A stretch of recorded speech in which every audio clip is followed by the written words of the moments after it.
Hadirin yang kami hormati, selanjutnya kuliah umum tentang merawat keberagaman melalui kuliah kerja nyata serumpun sekaligus membuka dengan resmi serumpun oleh Wakil Menteri Agama Republik Indonesia, Bapak Dr. Haji Zainud Tauhid Saadi MSI.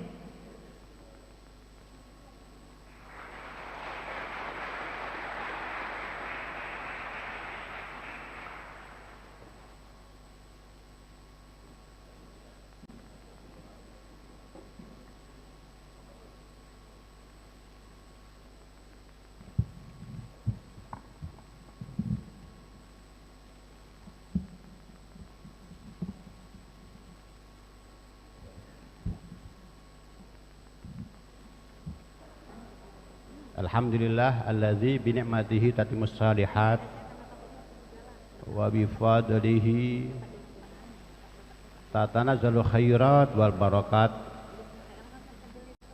wa bi taufiqihi tatahaqqaqul maqasid wal ghayat. Allahumma salli wa sallim wa barik ala sayyidina Muhammad wa ala alihi wa sahbihi wa man tabi'u bi ihsan ila yaumil ma'ad. Amma ba'du. Yang saya hormati Rektor UIN Araniri, yang dalam hal ini diwakili oleh Bapak Wakil Rektor 2, Bapak Profesor Dr. Syabudin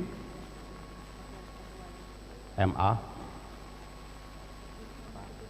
para pimpinan perguruan tinggi keagamaan Islam, para rektor dari seluruh wilayah Sumatera. Saya lihat banyak sekali, saya menyebutkan takut salah, tapi yang pasti ada dari Aceh, ada dari Melabuh, ada dari Lampung, Ibu Dr. Nurjanah, dulu pernah satu angkatan dengan di UIN Syarif Hidayatullah. Cuma beliau lebih pintar dari saya, sehingga beliau bisa menyelesaikan S3-nya lebih cepat. Kalau saya kurang pintar, nggak perlu disebutkan berapa tahunnya, karena nanti ketahuan bodohnya. Tapi saya bersyukur tidak terlalu pintar, sehingga menjadi wamen. Kalau pintar jadi rektor.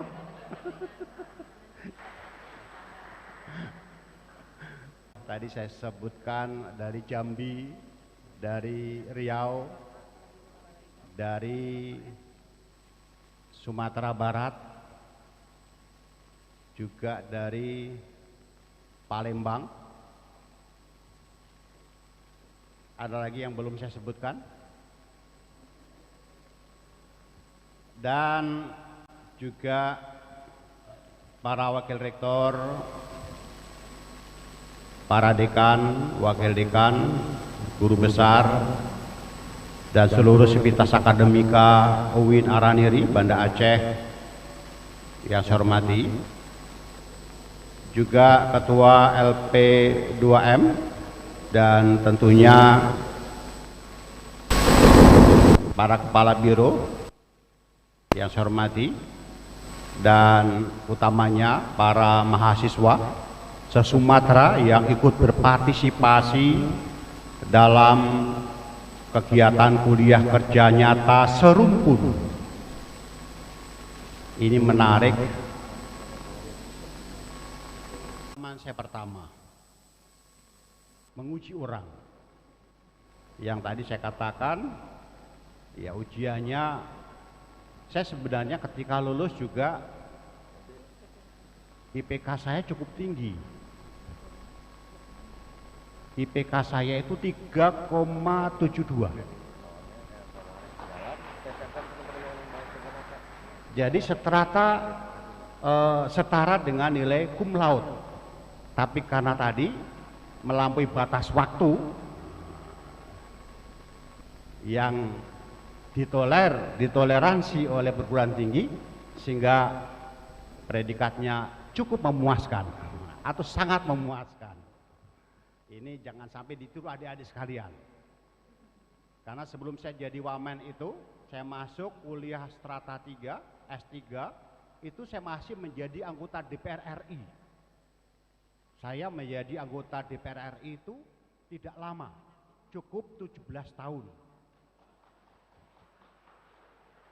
Jadi di tengah-tengah kesibukan saya itulah saya masih belajar. Karena belajar itu dari kita, salah satu syarat menjadi seorang mahasiswa yang berhasil itu ada 6. Yang pertama, zakaun atau zakain, cerdas. Betul ya? Yang kedua, wastibarin, sabar. Wabulghotin, wa irsyadi urstadi, dan yang terakhir watuli zamani. Nah, saya itu menganut paham watuli zamani, masa yang panjang. Tapi sekali lagi ini jangan ditiru, hanya boleh ditiru hanya untuk saya.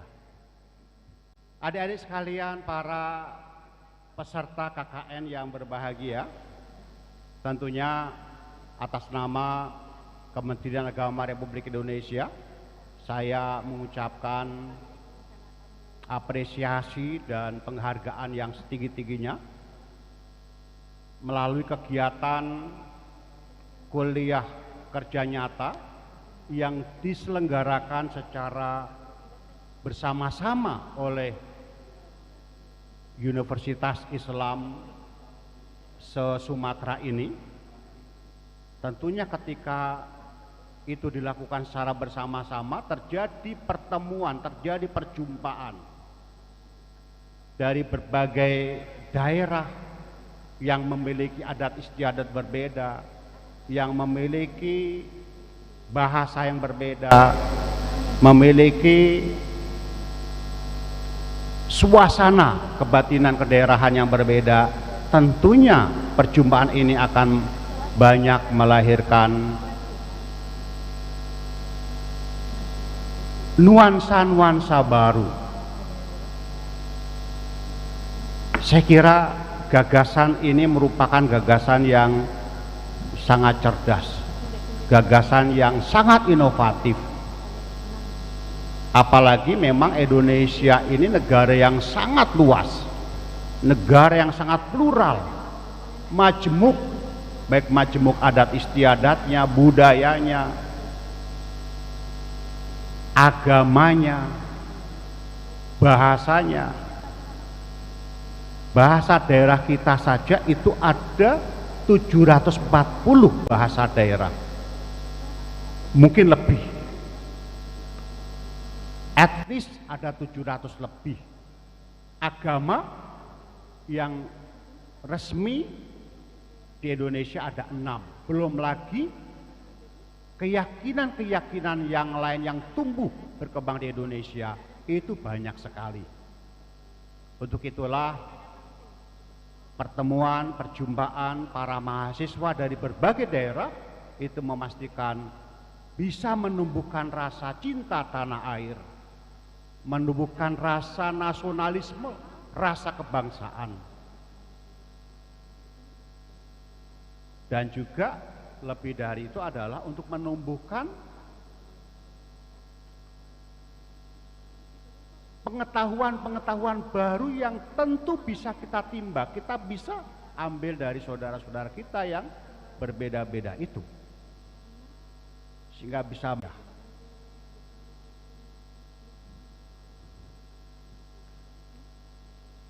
Program kuliah kerja nyata atau KKN ini memang merupakan salah satu bentuk kegiatan yang memberikan pengalaman belajar kepada para mahasiswa untuk hidup di tengah-tengah masyarakat di luar kampus, sekaligus sebagai proses pembelajaran untuk melakukan pengabdian kita kepada masyarakat. Anda semuanya jangan sampai terisolasi memiliki masyarakat awam yang lain. Disitulah pentingnya Anda harus membaur dengan masyarakat, menyatu dengan masyarakat, mendengarkan denyut nadi masyarakat, mendengarkan penderitaan masyarakat. Agar apa? Ketika nanti Anda menjadi seorang pemimpin, Anda mengetahui, memahami siapa yang Anda pimpin. Indonesia sudah merdeka 70 berapa tahun? 70 berapa tahun? 77. Betul? 70? 70?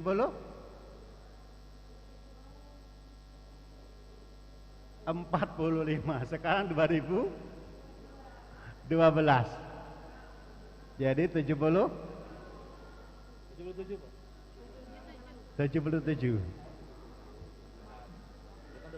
Ah? 7.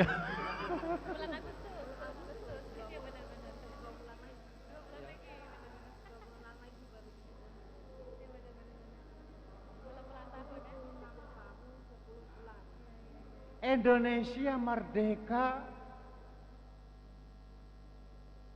itu merupakan amanat. Untuk apa? Ada amanat konstitusi yang harus dilakukan oleh kita semuanya,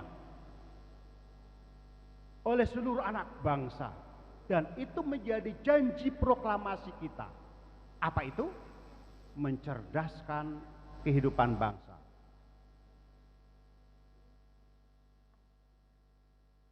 Mencerdaskan kehidupan bangsa.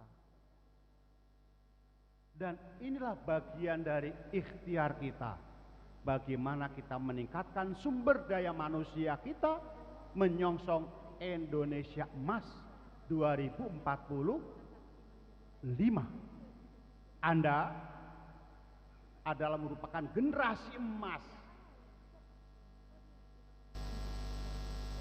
Karena ketika nanti Indonesia emas, pada posisi itulah Anda yang hadir di sini, saya yakin, hakul yakin, ada yang menjadi orang-orang hebat. Amin, gitu dong. Ada yang menjadi bupati, ada yang jadi wali kota, ada yang jadi gubernur, jadi pengusaha, jadi menteri. Kalau wakil menteri tidak usah, jadi menteri. Karena pada usia Indonesia 2045, rata-rata usia Anda itu 40 tahun. Dan pada usia itulah puncak dari sebuah prestasi manusia yang bisa terlihat dan memberikan kontribusi besar kemanfaatan untuk sesamanya,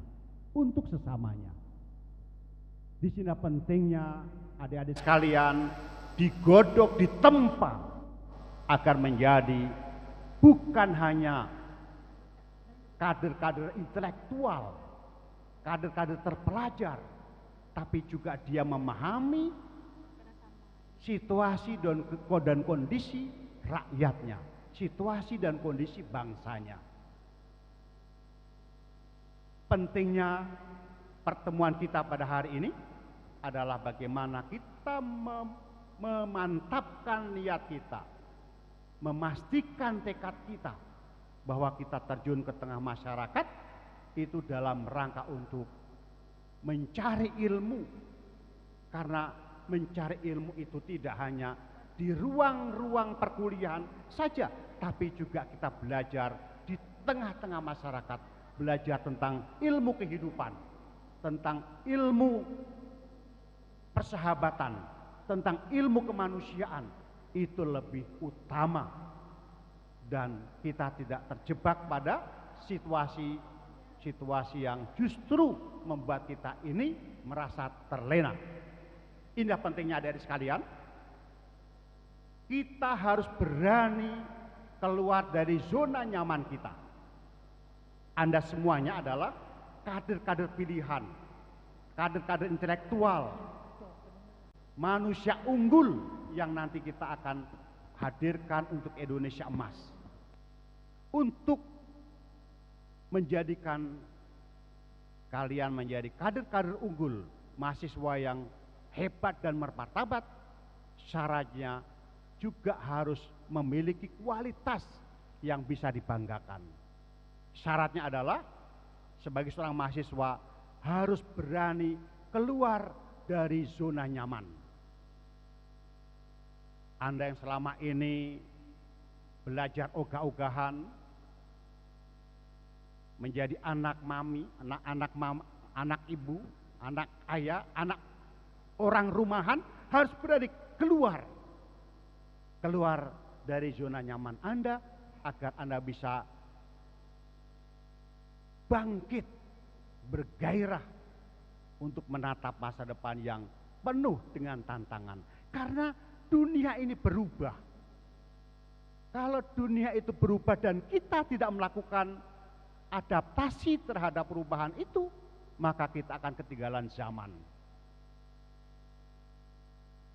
Orang yang berani beradaptasi terhadap lingkungannya, tentunya dia bisa melakukan inovasi-inovasi, kreativitas, agar kita tidak terjebak pada situasi yang justru membuat kita terlena. Adik-adik sekalian, manusia itu ada dua karakter. Ada karakternya yang seperti, kalau saya menyebutkan, seperti penumpang dan sopir. Ada pilihan kita, udahlah kita enak jadi penumpang saja. Penumpang itu berdiri di pinggir jalan, ada mobil lewat, kita stop, kemudian kita naik. Sampai di atas mobil, kita duduk dengan baik. Kalau matanya ngantuk, tidur, tahu-tahu sampai. Ini mental penumpang. Mental penumpang. Dia hanya merasa bagaimana nyaman dan sampai di tempat tujuan dengan selamat. Ada satu lagi karakter yang ingin dia menjadi driver atau sopir. Diam. Dia harus, kadang-kadang dia dikejar setoran, salip-salipan, demi mempertahankan kehidupan dia. Penuh dengan tantangan. Itu mental seorang sopir. Boleh nanti dijadikan sebagai ilustrasi dalam kehidupan kita. Anda tangkap seekor katak, kemudian ditaruh di panci, dikasih air, kemudian katak itu, panci itu kalian taruh di kompor, kompornya dinyalain. Apa yang terjadi? Ketika air ini kemudian mulai hangat, suam-suam kuku, katak nyaman sekali dia. Karena karakter katak itu, dia suka di tempat-tempat yang hangat. Kemudian makin lama makin panas. Katak kemudian melakukan adaptasi terhadap air itu. Dia tidak melompat, tapi dia masih merasa nyaman di panci itu. sampai pada titik katak sudah tidak lagi bisa melompat. Mati katak itu. Orang sering menilai bahwa matinya katak itu karena air mendidih. Betul. Padahal bukan karena air mendidih, tapi karena terlambatnya katak itu mengambil keputusan untuk keluar dari zona nyamannya itu. Ini mahasiswa yang mintanya merasa di zona nyaman. Dia betul nyaman dan merasa enak di zonanya. Tapi satu ketika Anda tidak bisa berbuat apa-apa karena Anda merasa nyaman di zona itu. Nah, tadi seorang sopir, driver, ternyata dia lebih hebat. Nah, ini ada satu cerita. Saya baca dari ceritanya Gus Dur. Nanti manusia itu di akhirat sebelum dia masuk antara surga dan neraka itu di pintu dicegat sama malaikat. Ya, dipanggil satu-satu. Pertama dipanggil namanya Bejo. Oleh malaikat ditanya, siapa nama kamu? Bejo malaikat. Apa pekerjaan kamu? Sopir. Sopir apa? Sopir Metro Mini. Oleh malaikat disilahkan untuk masuk ke dalam surga. Dan surganya itu ternyata mewah sekali. Berhiaskan emas, permata, permadani yang mewah. Kamarnya luas. Betul. Kemudian giliran berikutnya datang. Siapa nama kamu? Syabudin. Mohon maaf, Prof. Apa pekerjaan kamu? Wakil rektor dan pendakwah. Wah, ini udah jabatan paling top begitu kan? Udah wakil rektor, pendakwah lagi. Silakan masuk ke surga. Tapi ternyata surganya sempit. Tidak bertatakan permata, tidak berhamparan permadani. Protes beliau, namanya dosen. Kenapa saya berbeda dengan si Bejo yang dia hanya sopir? Tempatnya lebih indah, ruangannya lebih luas. Oh begitu kata malaikat. Begini Pak Kiai, sebut saja Pak Kiai, Pak pendakwah, Pak Dai. Ketika Anda berceramah, ketika Anda mengajar, itu mahasiswa tidur semuanya. Tidur semuanya.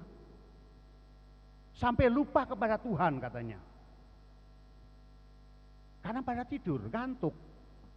Sementara sopir ini ketika dia bawa mobil, semua penumpangnya berzikir ingat pada Tuhan. Karena takut terjadi kecelakaan.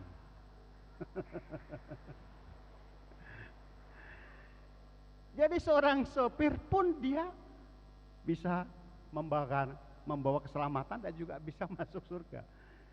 Yang ingin saya sampaikan kepada Bapak Ibu sekalian adalah dimanapun kita berada, apakah menjadi seorang pejabat, menjadi seorang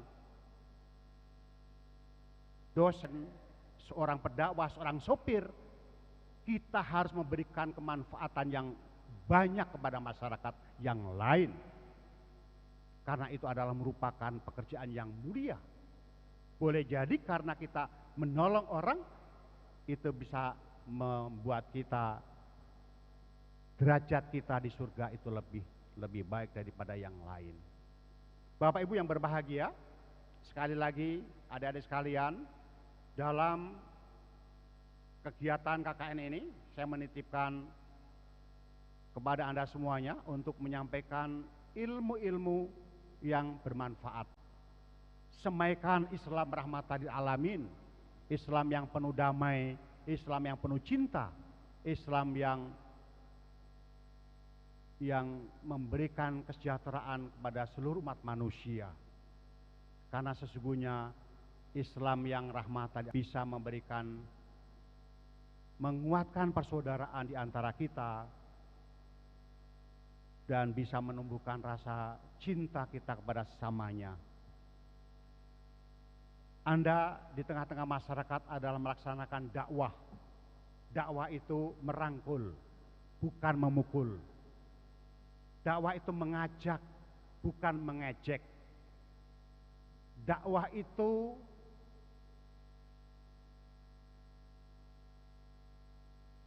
memberikan keramahan, bukan memberikan sifat yang marah-marah.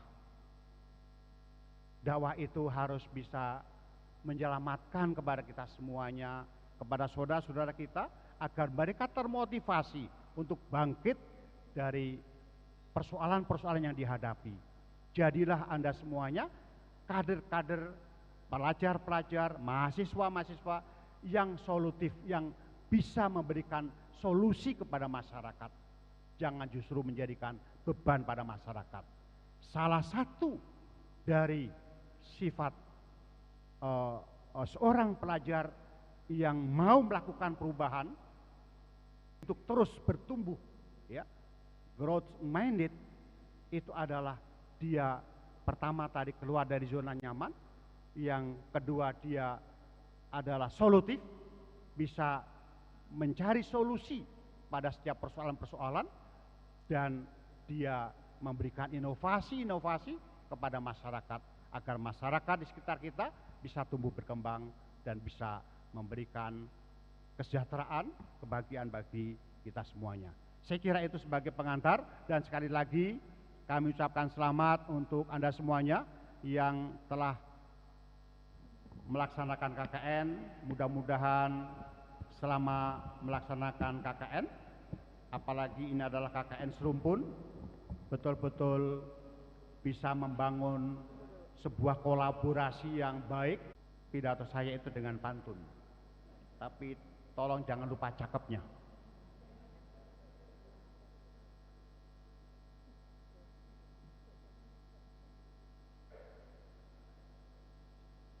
Mahasiswa kos di rumah sewa, kadang bukunya tidak disampul. Selamat para mahasiswa di auditorium ini, kita semuanya berkumpul ke Belanda bersama Raisa. Jangan lupa ajak Maudy Ayunda. Sekian sambutan saya. Mohon maaf jika ada salah-salah kata. In uridu illa islah wa ma taufiqi illa billah wallahu muwaffiq ila aqwamit thoriq. Wassalamualaikum warahmatullahi wabarakatuh.